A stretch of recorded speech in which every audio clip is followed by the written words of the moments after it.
Saludos, muy buenas tardes, sean todos bienvenidos y bienvenidas, como no, un programa más de Más que Política, acercar a ustedes la actualidad de la política más cercana, aquella que vivimos en estas Islas Canarias, es nuestro objetivo y especialmente en esta isla redonda, la isla de Gran Canaria.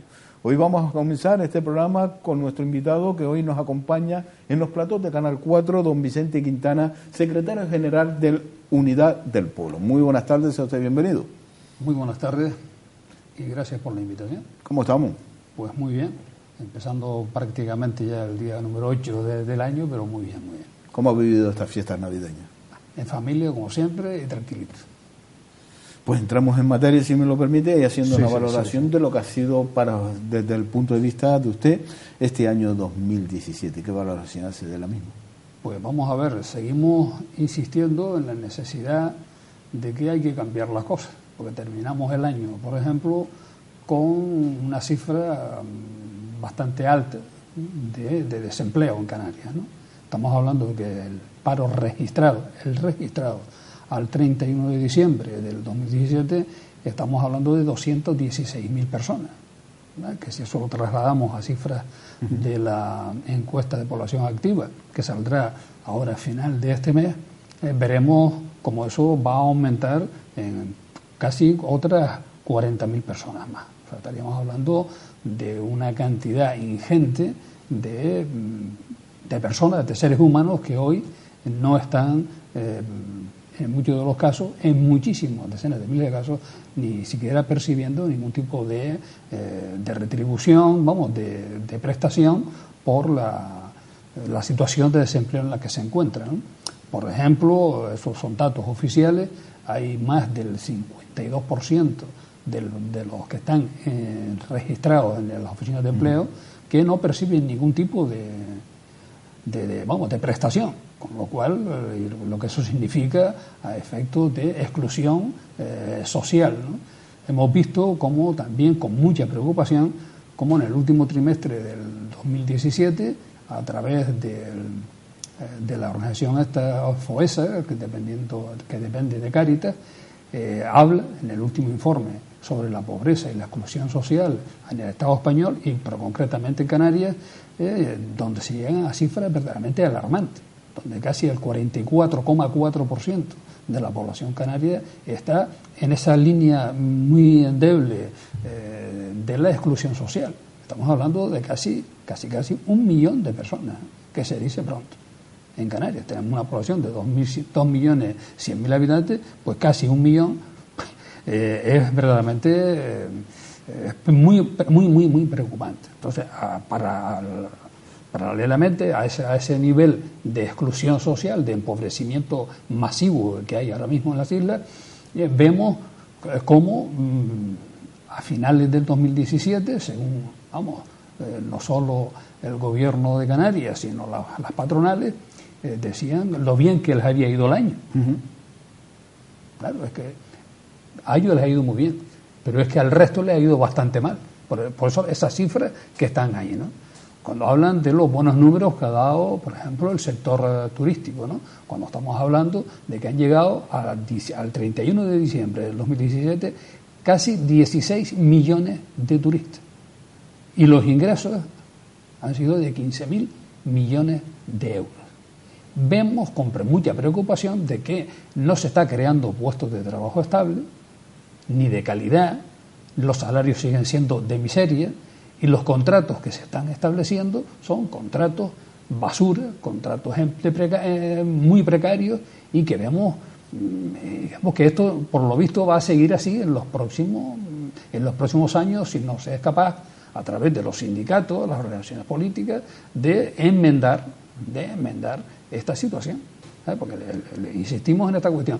Es muy preocupante todas estas cuestiones. Por ejemplo, un dato para que veamos esa parte, ¿no?, de la del gobierno de Canarias, o la patronal dice, no, es que se han celebrado no sé cuántos decenas de miles de contratos. Efectivamente, mire, el Observatorio de Empleo de Canarias establece que en el mes de diciembre del pasado se celebraron exactamente 66.815 contratos.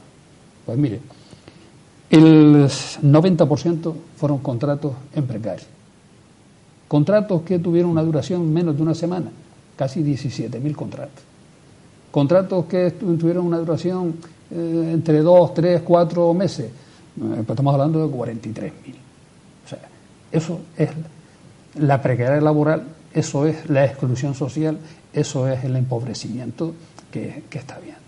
Si a eso ahora le añadimos, ¿no?, que para este curso del 2018, ¿no?, empiezan otra vuelta de tuerca en el tema de las pensiones, vemos cómo se sube solamente el 0,25% de las pensiones. Algo verdaderamente inaudito. O sea, cuando están hablando de la buena marcha de la economía, de la buena marcha de todo, de los ingresos, debe ser de los ingresos de los de siempre, insisto. Porque para la inmensa mayoría lo que hay es empobrecimiento, empobrecimiento y más empobrecimiento. O sea, ya me dirán ustedes que los pensionistas, o sea, esto del 0,25 es una auténtica desfachatez, ¿sabes? Es reírse en la cara, ¿no?, de los que han estado trabajando decenas y decenas de años para al final, es decir, de su vida laboral, cobrar una pensión más o menos digna, y vemos que no es así. Por ejemplo, en Canarias hay actualmente unos 322.000 pensionistas. Pues el 52% sí, de esos pensionistas, o sea, más de 157.000, cobran menos del salario mínimo. O sea, no llegan a los 650 euros mes.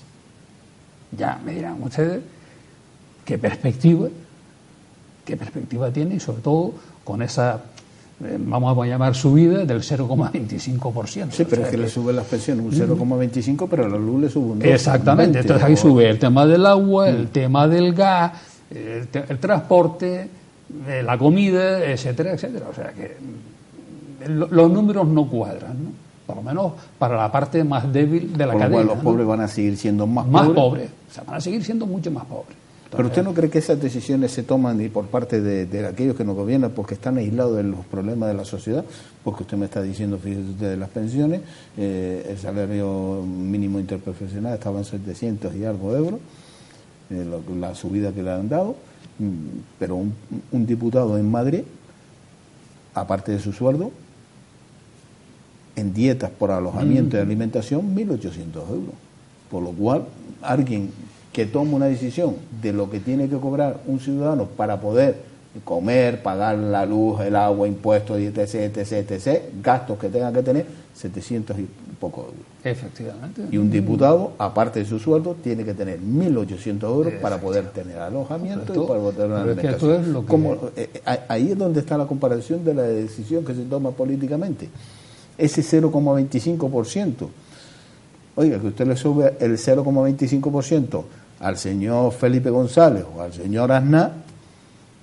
Sí, pero el 0,25%, ¿no? El 0,25% de un sueldo de 8.000 euros, por ejemplo, o de 7.000 o de 6.000, es una cantidad apreciable, ¿no? Pero el 0,25 de 652 euros, francamente... Estamos hablando de un euro, ni para el pan. Ni para el pan, efectivamente, usted lo ha dicho, ni para el pan, ¿vale? Entonces, eso es lo que la gente, la ciudadanía, la gente de la calle, el común de los mortales tiene que darse cuenta de lo que está ocurriendo, ¿no? Y esa es la manera de premiar a aquellos que han mantenido esta crisis, porque quien ha mantenido esta crisis ha tenido una figura importante que no se quiere reconocer. Ni es el esfuerzo de los empresarios, ni es el esfuerzo de nuestros mayores a través de esa pensión que han mantenido esa situación. Dieron de comer y aguantaron la pechada y la siguen aguantando, ¿eh?, con una crisis que fue creada a profeso. O sea, que aquí las cuestiones hay que dejarlas claras. Aquí hay dinero, ha habido mucho dinero para rescatar a la banca. Esto lo hemos dicho aquí tropecientas veces y lo seguiremos diciendo. Hay dinero para rescatar a la banca, hay dinero para rescatar autopistas, hay dinero para armamento, hay dinero para todo. Hombre, ahora se está hablando del gran pelotazo del señor Florentino Pérez. Exactamente. Hay dinero, ¿sabes?, para pagar una inmensa fortuna de indemnización que ha sido declarada ilegal por el Tribunal Supremo, pero a ellos se les ha pagado. Se les ha pagado. Imagínense que a cada canario tiene que pagar aproximadamente unos 100 euros de esa famosa indemnización. al señor Florentino Pérez. Esa es la pregunta que había que hacer. ¿Y por qué? Cuando el Tribunal Supremo ha dicho que es ilegal. O sea, le han pedido al señor Florentino Pérez que devuelva los 1.300 millones de euros que ha recibido de forma indebida. Estas son las preguntas que necesitamos, que se necesitan respuestas y que necesitamos que se nos responda, ¿no? ¿Y por qué no se le traslada? Y es que hay un tema importante. Ahora el gobierno está en minoría. Aquellos que son los defensores de los ciudadanos están en mayoría, que es la oposición, que son los que sacan el sable y la capa y la bandera en defensa de los ciudadanos. ¿Por qué no exige? No, vamos a ver. ¿Por qué no saca una ley donde dice, oiga, ¿quién ha tomado estas decisiones? ¿El pueblo? No. ¿Quién lo ha tomado? Los políticos, sí, porque lo pagan con su patrimonio. Efectivamente, las eso decisiones debería, erróneas en perjuicio de la sociedad, que lo paguen los políticos. Debería ser así. Si no los políticos, sus formaciones políticas, que son los que lo han colocado ahí. Los que lo han colocado ahí. O sea, debería ser así. Aquí hay que hacer una profunda reforma, una profunda transformación de todas las leyes. Pero no están por la labor. No están. O sea, aquí no se quiere. Aquí cuando se empieza a hablar de un proceso constituyente o de reformar la Constitución, dicen, bueno, ya veremos a ver cómo lo hacemos, pero que mis privilegios no me los toquen. O sea, vamos a darle una capa de barniz. Reformamos la Constitución cuando estamos en la oposición. Exactamente. Ni en eso. No son capaces de decir, bueno, es que llevamos ya 40 años, 40 años, con una Constitución, yo la llamo una Constitución fallida, porque no ha servido para solucionar, ni para cohesionar a la inmensa mayoría. Y esa es la realidad, lo tenemos ahí. O sea, yo, por ejemplo, hace poco, en unas declaraciones que hice a una emisora de radio, yo hacía la siguiente pregunta. Sí. Vamos a ver. El Tribunal Constitucional está, o se supone que está, para velar para que se cumpla la Constitución. Entonces había que preguntarle, mire, ustedes que han estado tan diligentes, ¿no?, para el asunto este de Cataluña y tal, todo el proceso de catalán y tal, que ellos emitían una ley y ustedes tardaban ellos más en poner la firma en que usted decía, la declaro ilegal. Vamos. Ustedes han hecho algo, han dicho algo, cuando gobierno tras gobierno, aquí se ha incumplido la Constitución en materia de pensiones, en materia de empleo, en materia de vivienda, en materia de educación, en materia de sanidad, en materia de servicios sociales y un larguísimo etcétera. Ustedes han dicho algo. Ustedes han llamado a capítulo al gobierno de turno que ha estado violando sistemáticamente esa Constitución. Pues no. O sea, está hecho todo es profeso. O sea, toda esta estructura jurídica, etcétera, y tal, todo eso está hecho es profeso para seguir apoyando a los de siempre. Oye, el Partido Popular mañana será algo parecido al PSOE, y pasado mañana pues será Ciudadanos, y pasado mañana será el que sea. El que sea, ¿no? Pero la realidad hoy, al día de hoy, es sencillamente de que es una Constitución totalmente fallida porque no ha servido para solucionar los problemas de la gente. Es que ese es el problema. No ha servido para ni los problemas de la gente ni de los territorios. Así de sencillo. Pero el problema de la gente lo ha ocasionado los políticos. Evidentemente, esa clase de políticos que se han emparado en esa Constitución para seguir cometiendo todos los desmanes que han estado cometiendo. O sea, y esto es impepinable, o sea, eso está ahí. Eso está ahí. Y hay que decirlo alto y claro. Pero ¿qué palpa que hay por lo menos un interés, una labor de cambiar, de decir, oye, vamos a cambiar? Porque hemos oído dos temas importantes, ¿no? Y hemos oído del gobierno del rodillo, del gobierno del Partido Popular con mayoría. Hablamos de dos leyes, la ley laboral y la reforma de la ley, en este caso la famosa ley Mordaza. No hemos visto a los ciudadanos, a la oposición con mayoría, de que la hayan tumbado, o por lo menos hayan tenido interés o indicios. Claro, no se pone en práctica. Por ejemplo, hay una mayoría que ha dicho, bueno, la ley Mordaza, o la que se llama popularmente la ley Mordaza, en fin, estamos en contra. Pero eso lo han dicho por activo y por pasivo. Exactamente, ahora pero que tienen mayoría se sigue, en la oposición, sigue. No, pero incluso hay habido pronunciamientos del Congreso de los Diputados de derogar, entre comillas, por llamarlo de alguna manera, de que se derogue esa ley, ¿no? Bueno, pero esos son los brindis al sol. O sea, o se deroga o no se deroga. O sea, si hay mayoría para hacer la cuestión, es, mira, fuera las dos reformas laborales que ha conducido a esta precariedad laboral, a este empobrecimiento masivo, fuera la ley Mordaza. Vamos a hacer una ley mordaza. Vamos a hacer una ley de seguridad. Y vamos a hacer una ley laboral en consenso. Pero es que eso no, parece ser que es lo que no se quiere hacer. Decir, bueno, hacen el paripé, porque esta es la realidad, hacen un paripé de decir, no, mire, estamos en contra, vale, pero se sigue aplicando la reforma laboral, no solo la del PSOE, se sigue aplicando la reforma laboral del Partido Popular, se sigue aplicando, vamos, de una forma implacable, la reforma de las pensiones, que por cierto este año hay otra vuelta más de tuerca, porque ahora, a partir del 1 de enero de este año, para poderse, ya es necesario tener los 65 años y unos cuantos meses, o sea, y tener no sé cuántos, 37 años para poder percibir el tema de una pensión completa, ¿no? O sea, es que esto... Y ahora, ¿con qué futuro los jóvenes van a llegar a los 37 años? Imposible. Cuando están matemáticamente es imposible.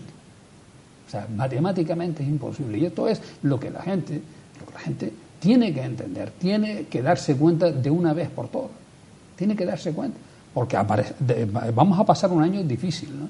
Pero es que en el año 2019, el 1 de enero, ya llega la gran tuerca en el tema de la reforma de las pensiones, ¿no? Que es el tema del factor sostenibilidad, que quiere decir que usted puede ganar mucho dinero, por ahí la estadística que unos sabios dice que han montado, dice, bueno, usted ahora su perspectiva de vida, pues va usted a vivir pues 90 años, ¿no? Y lo que antes, cuando se hacía el cómputo para pagar una pensión que se dividía en 240, pues ahora es 320. O sea que ya va bajando sustancialmente, a partir del 1 de enero del 2019, va a bajar más de un 20% el tema de las pensiones, ¿no? O sea que eso ya es verdaderamente más que preocupante, más que preocupante, ¿vale? Porque entonces se va a seguir ahondando en esa línea de empobrecimiento de la gente. O sea, esta es una de las cuestiones que hay. Una de las cuestiones que hay. Entonces, no sé a qué se espera para decir, oye, mira, esto hay que quitarlo, ¿no? O sea, esto me lleva, por ejemplo, a la siguiente reflexión, ya más a escala más doméstica, ¿no? Por ejemplo, ahora se ha tomado en consideración el estudio de la reforma del Estatuto de Autonomía de Canarias, ¿no? Que lleva ahí en el Congreso por unos cuantos años. Ya hay una ponencia nombrada al efecto, donde están, por supuesto, los diputados de Canarias, ¿no? Pero claro, uno lee el texto de esa reforma y uno se echa manos a la cabeza. Entonces, la pregunta del millón es esta, vamos a ver, para eso, que no conoce nadie, ¿no? O sea, porque no creo que nadie, o sea, la inmensa mayoría, no se ha leído el proyecto este que hay, el estatuto, la reforma del estatuto, donde se quiere seguir implementando y se quiere seguir encadenando, se quiere seguir ahí con el tema del régimen económico y fiscal de Canarias, con la figurita esa que tan criticada y que nosotros criticamos muchísimo, que es el tema de las reservas de inversiones. Estamos viendo y ellos lo están viendo, ¿no? Lo que se ha dicho por activa y por pasiva. Tanto el régimen económico fiscal de Canarias como la figura que está dentro del REF, que es la Reserva de Inversiones de Canarias, no ha servido para una distribución más o menos equitativa de la riqueza que se genera en Canarias. Pero ese era el fin. Claro. ¿Sí? Bueno, el fin. El fin de la Reserva de Inversiones era crear puestos de trabajo estable, crear riqueza, hacer una diversificación de la economía. ¿Y usted ha visto algo de eso? Por ahora no. Bueno, ni se verá. Y estamos hablando que del año 94 está la figura esa. Esa figura está desde el año 94. Y se sigue. Pero se ha hecho un análisis, un balance profundo, decir, oye, cuando mire, aquí, esto es lo que se ha hecho, estos son los pasos a seguir, las pautas a seguir, y esto es la rentabilidad o esto es los problemas que hemos tenido. Nosotros vamos siempre a decir lo mismo, sí. Y tenemos un guión ahí bastante serio. Es decir, eso no ha servido en tanto y en cuanto el paro en Canarias es galopante, la precariedad laboral es más que galopante, los límites de subsistencia son verdaderamente escandalosos, y estamos viendo que cada vez sí, hay un mayor índice de empobrecimiento en la población de Canarias. Eso tiene unas causas, y las causas nosotros las vemos a través de eso, las reformas laborales, el tema de la reserva de inversiones, que aquí no se ha legislado, ni aquí ni allá, se ha legislado para decir, oye, hay que cambiar la situación. ¿Pero interesa que se cambie esa situación? No, es que yo veo que no tienen mucho interés, no tienen ningún interés. Cuando nosotros hemos hablado de decir, ¿por qué no se aplica una ecotasa al tema turístico? Que sería un ingreso importante anual. Y le decimos, mire, y eso tiene que servir para complementar las ayudas en los temas de los servicios sociales, tiene que servir para el tema de la educación. Sí, pero yo entiendo que un impuesto que sea impuesto que es el AYEN, que se ha llevado a cabo, que se le ha puesto, se ha incrementado y es un impuesto fiscal que se le ha puesto a los productos que vienen de fuera para proteger los productos canarios. ¿Y dónde está la inversión de toda esa recaudación de esa AYEN? Nada, porque eso es... ¿Dónde se está repercutiendo en la sociedad? Eso es así. ¿Y usted quiere poner una ecotasa a los turistas para qué? ¿Cuál es el fin? El fin, porque es que tenemos la necesidad de proteger el territorio.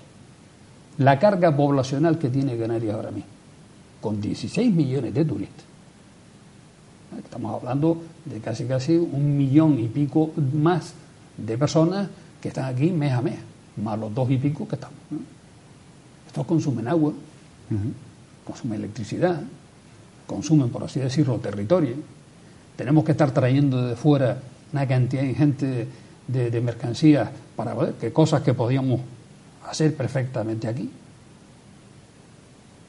O sea, podíamos tener aquí una agricultura perfectamente muy factible para no estar trayendo los pimientos de Málaga o de Alicante o vaya a saber dónde. Pero no, aquí por lo visto, eso no se puede tocar, porque la última vez, esto fue en el mes a principios de diciembre, el consejero de Turismo, cuando se le plantea esta cuestión, dice, no, eso, la ecotasa no se puede implantar aquí. Dice, porque hoy vienen turistas, mañana no se sabe. Entonces, ¿qué? O sea, ese dinero, esa recaudación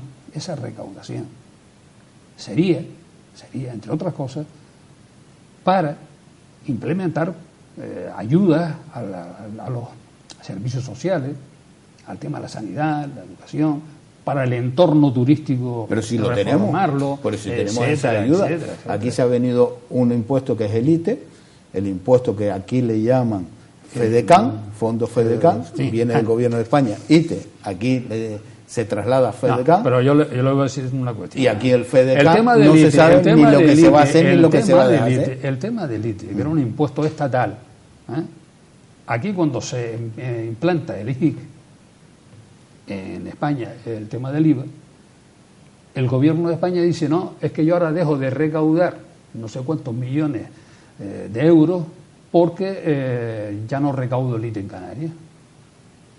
Ojo. Y Canarias tuvo que estar pagando durante unos cuantos añitos compensando a España, creo que se evaluaba más o menos en unos 2.000 y pico de millones de euros, tuvo que pagar esa compensación. ¿Vale? Lo bien que se ha hecho, bueno, dentro de lo que cabe, es decir, se ha exigido, oiga, devuélvame usted el dinero. Porque es un dinero indebidamente pagado, ¿no? O sea, ese dinero no se tenía por haber pagado. Es decir, oiga, mire, usted recauda el IVA y yo aquí recaudo el IGI, que es una figura impositiva menor. Y encima tengo que sacar dinero para hacer una compensación de un impuesto que ya está extinguido. O sea, ya estaba extinguido.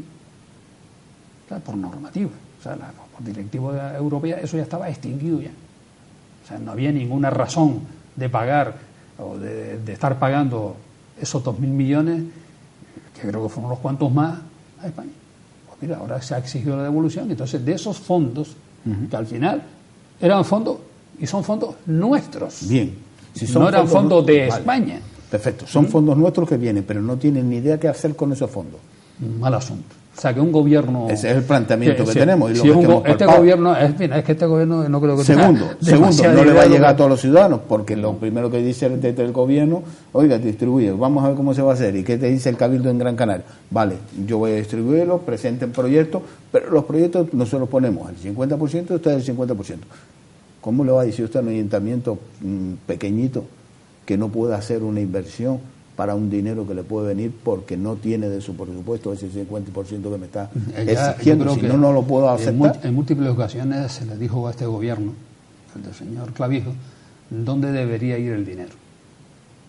Y el dinero debería haber ido fundamentalmente a servicios sociales, ley de dependencia, entre otras cosas. Eso crea empleo. El tema de educación, eso crea empleo. El tema de sanidad, eso crea empleo. Hay una lista de espera inmensa, kilométrica.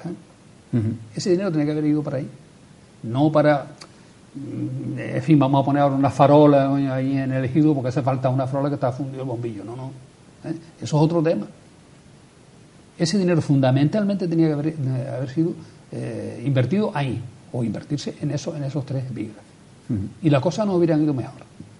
Ahora, para esos proyectos extraños, raros, y bueno, eso me hace a mí acordar los famosos proyectos aquellos del famoso Plan España del señor Zapatero, ¿no? Que habían obras que el cartel de la obra costaba más de la obra a ejecutar. Y esto nos va a poder ocurrir exactamente volvemos a colocar a los políticos desde el gobierno hace que el plan Zapatero estaba bien y estaba clarito, y ahí estaba el mensaje del señor Zapatero. Oiga, hay un dinero por la situación del desempleo que hay en España, vamos a hacer una inversión desde el gobierno de España para que ustedes generen infraestructuras y obras que quede empleo, pero que yo hago una infraestructura donde se va a tener que contratar personal para mantener esa infraestructura o para trabajar en esa infraestructura, pero aquí lo que se hicieron fueron aceras y las aceras son baldadas. Exactamente. Que no hay ni una derecha.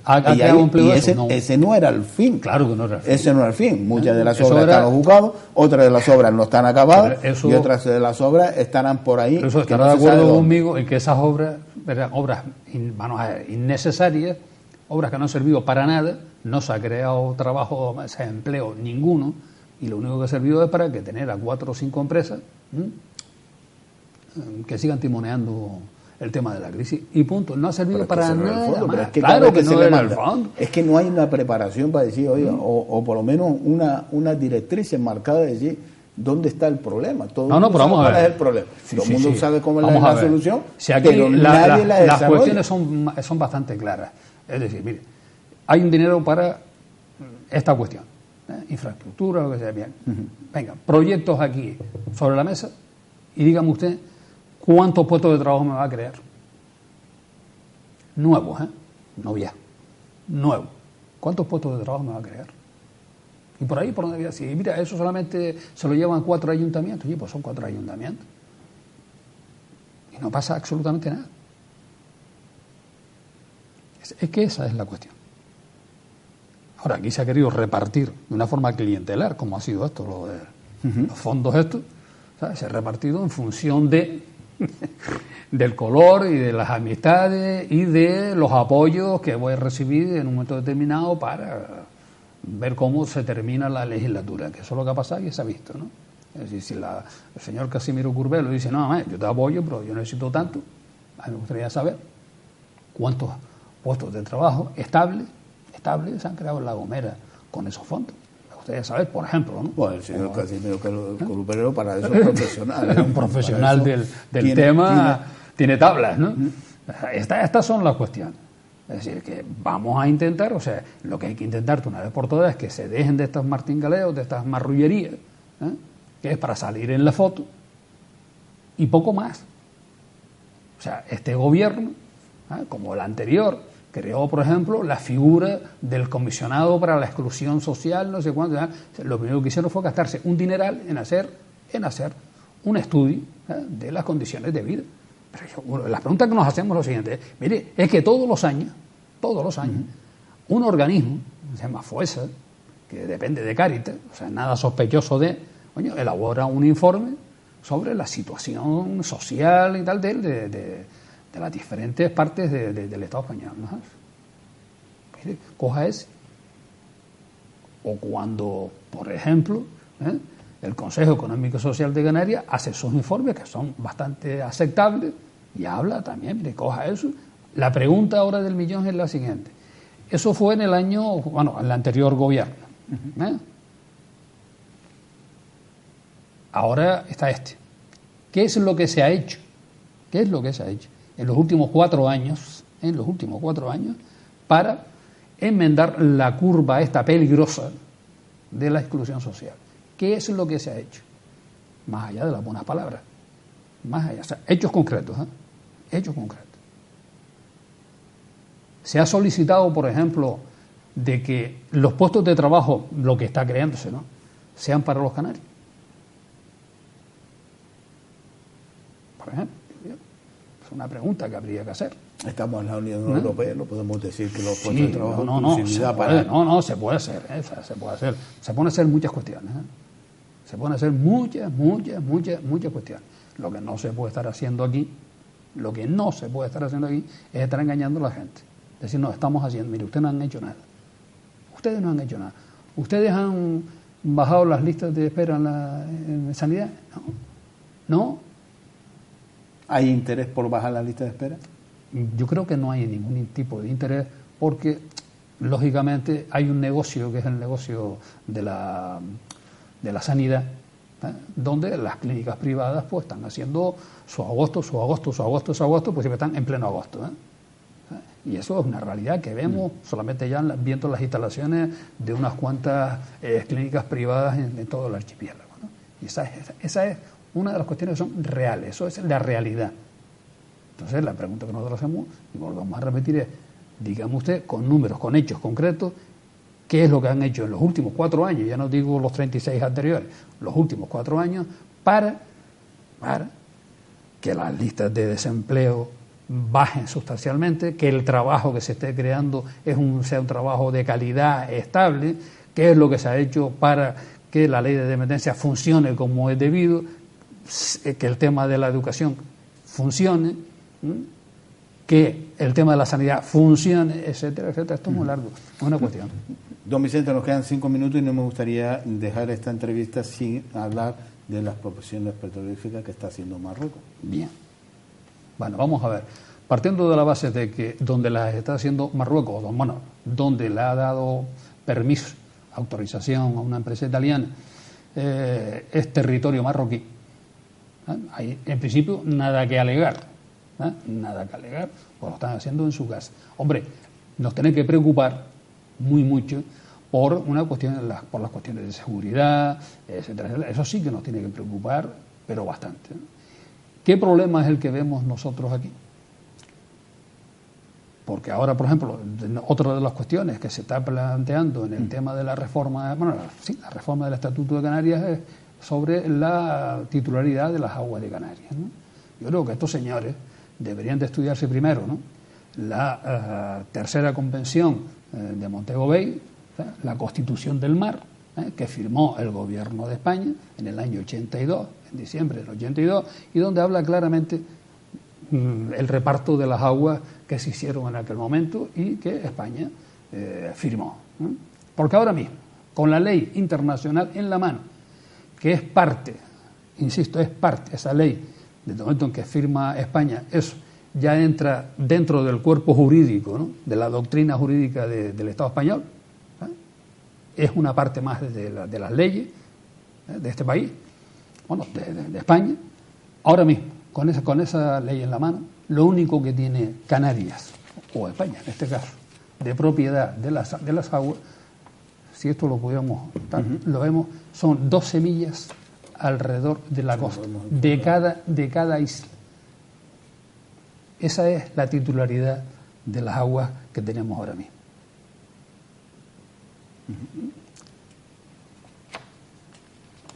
Entonces, si aquí hay una cuestión que es importante.